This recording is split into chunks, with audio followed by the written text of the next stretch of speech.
a hard-fought rivalry game, as it usually is when we line up against KU. I felt, this was a game in which really just one or two plays down the stretch are going to separate you. And I was really proud of the competitive intensity that we brought. I thought we battled very, very hard through the course of the first 40 and all throughout the overtime. Holding an offensive rebound here or there, holding the ball. Simple little turnovers sometimes separate you down the stretch, but all in all, I thought we competed extremely hard, and very proud of the way we fought through the course of every minute out there to get that victory. Okay, we'll take questions from the floor, if you will, please. Again, your name and your affiliation. First-time question only. Eric Bailey with the Tulsa World. Coach, can you kind of just describe the last play and what you drew up to try to get the game-tying three-pointer? Yeah, we were trying to set a wall screen and pop one of our screeners to the corner. We were a little short on getting the space that I had hoped that we would get, but still got Kindred out there to the corner. Got a big honor, Gardner, so it's hard to get that shot off at that point, and just needed a dribble weave probably, but it was at that point 10 seconds looking for the three to tie it, and was just hopeful we get that look or penetration kick or dribble weave three.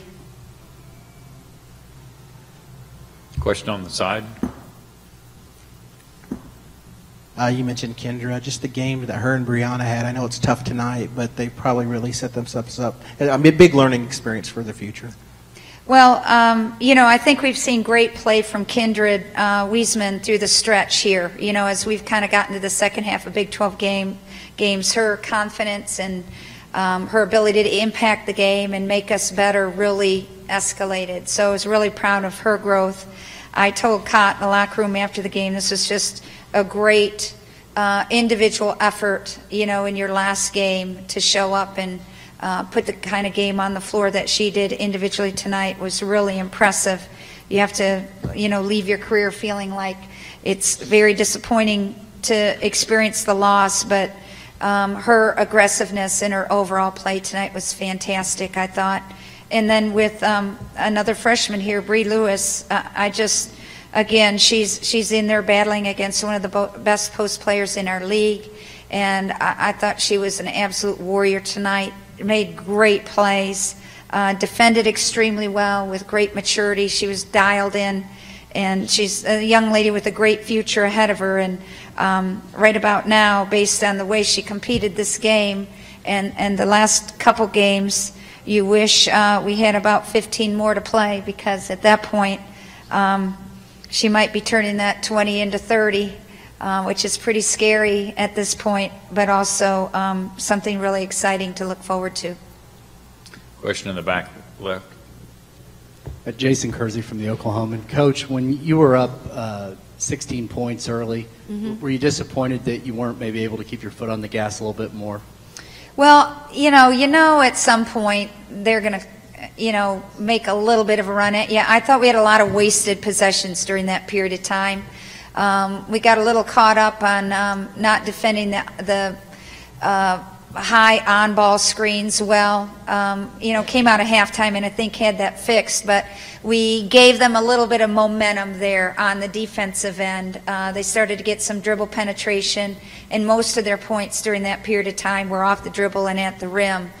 So I thought we had a little leaking there defensively, and at the same time, we let that impact our ability to finish shots, I thought, on the offensive end. It was both ends for a while there got to be a bit of a struggle for us, and so they're just stepping up the ladder a little bit with those empty possessions and the penetrations to the rim.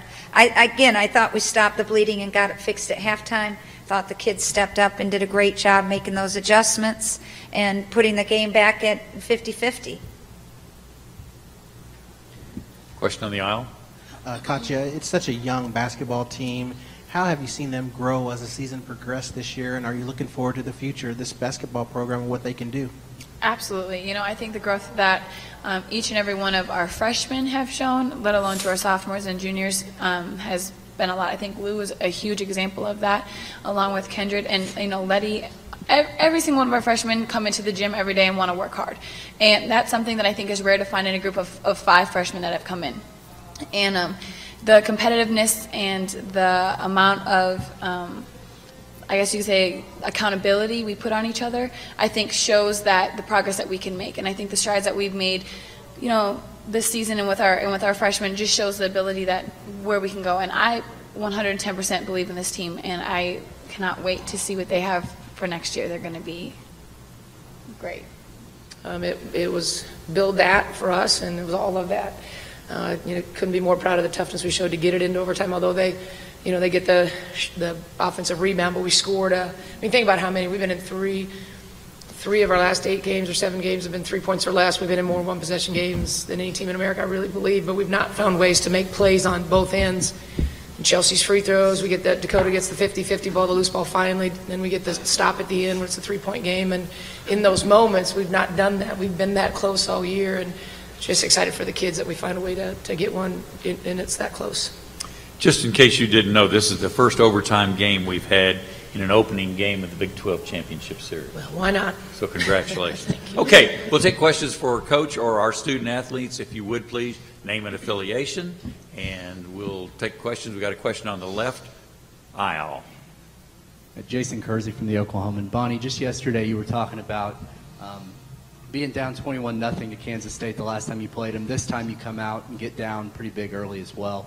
Can you just talk about the resolve of coming back from that early deficit? Yeah. Once we became more aggressive, and they got 8 offensive rebounds probably in the first 6 or 7 minutes, and we finally cleaned that up. The difference was at our place, I think we were still down double digits, and this one was a 2 or 3 point game, and we'd had a little momentum going into the locker room because we'd cut it to 9 at our place, and then it went back to 14 on 3 layups. So we didn't feel like, even though we'd cut it from 21, it was still 13 or 14. So it felt different in the locker room. The energy in the locker room was much different than at our place because we'd still really hadn't gotten back. I mean, we eventually, the 6-minute mark, tied at our place, but it took us a while to do that, where we, cut back into the deficit and made it a game at the half, and that was different. But give them credit. They came out just like they did at our place and hit shots and they didn't shoot it as well as they did at our place, but the offensive rebound and then shot free throws, and Weissman hit 3 threes, and then Katia hits a couple, and we've changed defensively what we do with her, but a little bit different in the locker room this time than at our place. Thank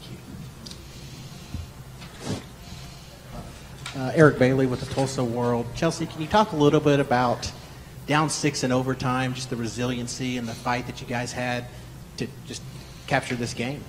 I thought we had a lot of energy and just not letting up and just wanting to fight and staying with them and just making plays and going to the free throw line. Got a question on the front left. Chuck Cheney, SB Nation. Coach, you guys handled Romero pretty well tonight. She didn't shoot very well. Did you guys do anything special to defend her tonight? Well, there's probably nobody more excited to play us than that kid coming into this one after her showing at our place. Honestly, because we didn't have an answer for her. I mean, she had 26 and 9 assists. I mean, we tried to switch up the on-ball screen, and we played a little bit, probably played it 3 or 4 different ways with her. And then we started to go underneath because she was trying to drive and facilitate. She became a facilitator. At our place, she was a scorer. She was a scorer from her first possession.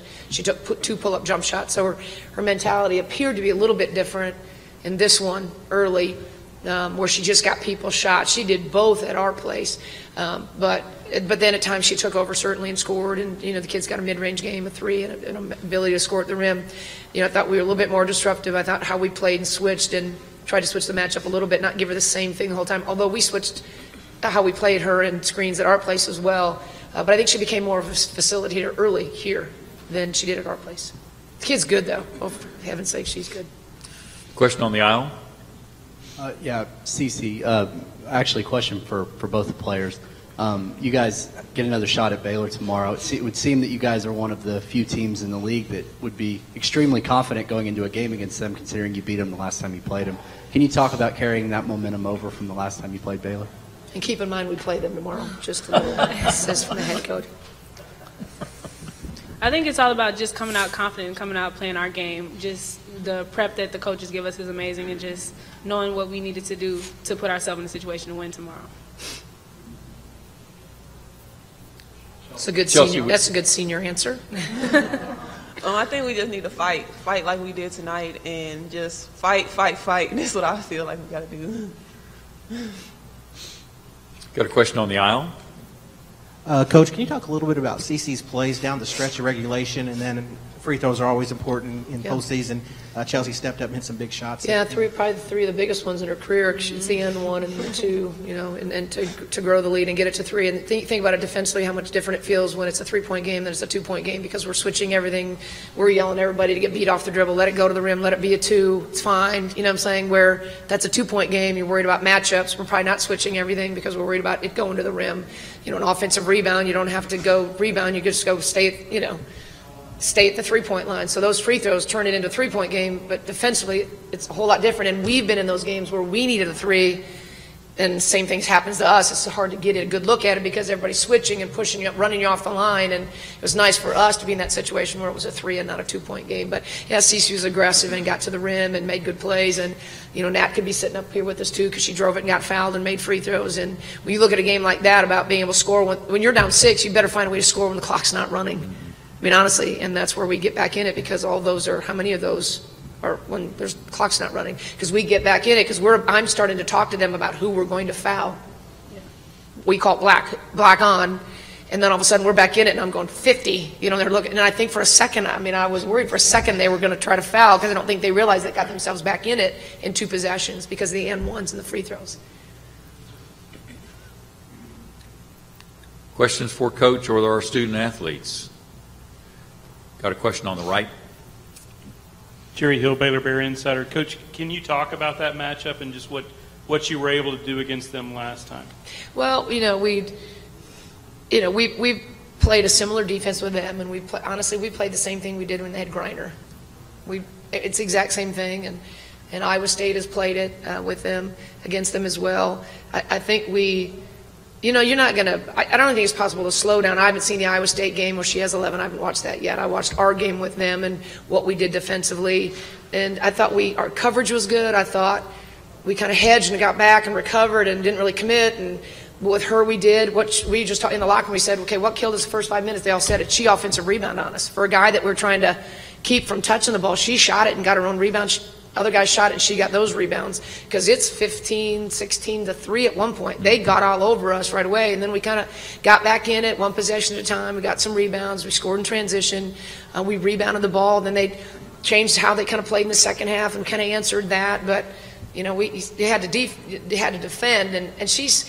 We don't have anybody in our league that can play her one-on-one. We don't have anybody. Let's just speak for me. We don't have anybody that can just sit down and guard her one-on-one because of how many different ways she can score. So I thought we helped early. I thought we got back and rebounded, and we made some big shots, and we drove it on them a little bit in transition because we got some defensive rebounds. It's the same thing. It's how we get back in this. We defensive rebound and get some opportunities in transition.